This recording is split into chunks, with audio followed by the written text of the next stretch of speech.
Imagine Satan doing everything in his power to stop Jesus from going to the cross. This isn't fiction, it's a thread running through the entire Bible. If you've ever wondered why an all-knowing God would allow his Son to be crucified, you're about to discover a plot twist that changes everything about the gospel and your spiritual battles. Most Christians think Satan orchestrated the crucifixion, but the biblical evidence shows the enemy actually fought to prevent it. Over the next few minutes, we'll unpack why Satan feared Christ's death, and why that fear reveals the beauty of God's love. You've heard about Jesus' wilderness temptations, but have you ever considered what Satan was really doing? The goal wasn't random sin, it was to keep Jesus alive. Satan offered Jesus shortcuts that sidestepped the cross. Turn these stones to bread.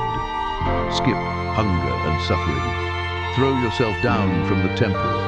Prove your divinity without the agony. Worship me, and I'll give you every kingdom. Gain the world without paying with your blood. Scholars note that the enemy was offering an easier road precisely because he knew the danger of the cross. Jesus' refusal wasn't just moral, it was strategic. He recognized that Satan was terrified of his obedient suffering. When Peter rebuked Jesus for predicting his death, Jesus responded with the startling words, "Get behind me, Satan!" He wasn't insulting Peter, he was unmasking the same demonic strategy: keep the Messiah off the cross. Satan's panic culminated at Calvary itself, when mockers cried, "If you are the Son of God, come down." This wasn't random cruelty. It was the enemy's last attempt to make Jesus abandon the plan. But why was Satan so fearful of Jesus' death? To understand, we need to travel back to the very first prophecy in Scripture. In Genesis 3:15, God told the serpent that the woman's seed would crush his head while he would bruise the seed's heel. Satan understood this proto-gospel. He responded by trying to corrupt or destroy the lineage leading to the promised child. From the genocide of male infants in Egypt to Herod's slaughter in Bethlehem, these were attempts to prevent the birth of the serpent crusher. When Christ finally arrived, Satan pivoted. He'd now try to keep Jesus from dying because he sensed the cross would be the place where his head would be crushed. Here's the brilliant twist that Satan didn't see coming. The cross wasn't a defeat for Christ, it was a trap set for the devil. 1 Corinthians 2:8 explains, "None of the rulers of this age understood God's wisdom. For if they had, they would not have crucified the Lord of glory." The rulers include spiritual rulers, demons, and Satan. God hid his salvation plan so completely that even the devil didn't grasp it. Why? Because Satan's only weapon is death.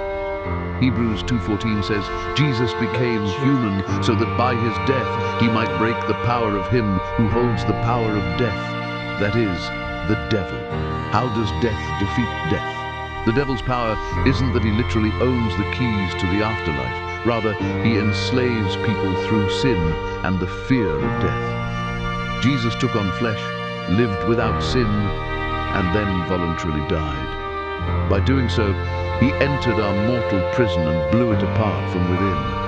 Satan hoped the crucifixion would end Christ's mission, but it actually fulfilled the prophecy in Genesis. The serpent struck his heel, yet the very act of biting sealed the serpent's own head-crushing defeat. But why didn't Satan know the cross would defeat him? Because God doesn't reveal his deepest secrets to his enemies. According to Proverbs 3:32 and Psalm 25:14, God confides in those who fear him, not in the rebellious. Scripture indicates that God's plan of redemption was hidden from the devil. Ephesians 3:9 speaks of the mystery hidden for ages in God. Revelation 13:8 calls Jesus the Lamb who was slain from the foundation of the world, implying that the plan was formed before time. Satan, blinded by pride, assumed the cross would be his victory. When he inspired Judas to betray Jesus, he unwittingly set in motion the very event that would destroy his dominion. Moreover, Satan misread the signals. He stirred Pilate's wife to dream and warn her husband to have nothing to do with this innocent man, perhaps to get Pilate to release Jesus and avoid the cross. But the pressure of the crowd compelled Pilate to crucify anyway, fulfilling prophecy. In trying to stop the cross, Satan only tightened the trap God had laid for him. For 3 days, darkness seemed to reign. Imagine the demonic celebration. Satan believed he'd won, yet the resurrection shattered his gloating. When Jesus rose, he proved that death couldn't hold the author of life. Colossians 2:15 states that Christ disarmed the spiritual rulers and authorities through the cross, making a public spectacle of them. The instrument of shame became the symbol of triumph. The victory goes deeper than we realize. Revelation 1:18 shows Jesus declaring, "I hold the keys of death and Hades."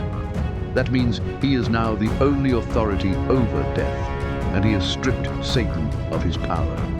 Christians who grasp this walk in freedom, they know the fear of death no longer binds them. The devil's primary weapon has been seized.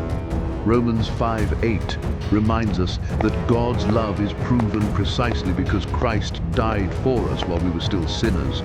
Without the fall, we would never know mercy, grace, or sacrificial love. The cross is the revelation of God's heart, a heart willing to be wounded to rescue us. But there's an even more personal application. The same power that raised Jesus now lives in believers. If the cross disarmed the devil, then we can live without fear of his accusations.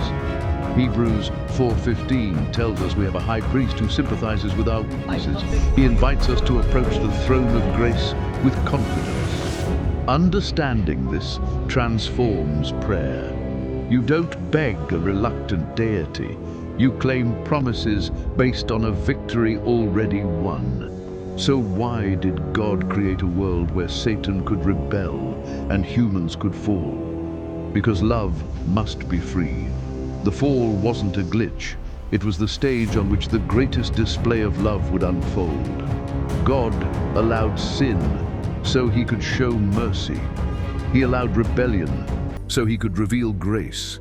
He allowed death so he could conquer it through resurrection. Satan thought preserving Christ's life would preserve his own kingdom, but he misunderstood the nature of love and the wisdom of God. True love sacrifices. True wisdom turns the enemy's weapon against him.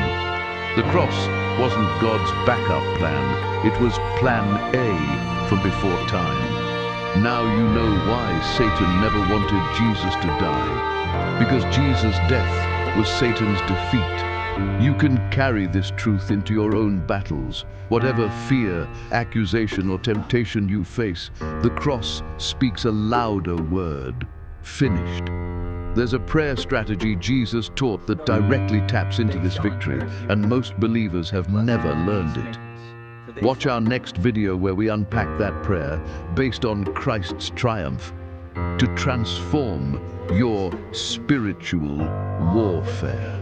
Until then, remember, love was worth the risk. Jesus proved it, and that changes everything.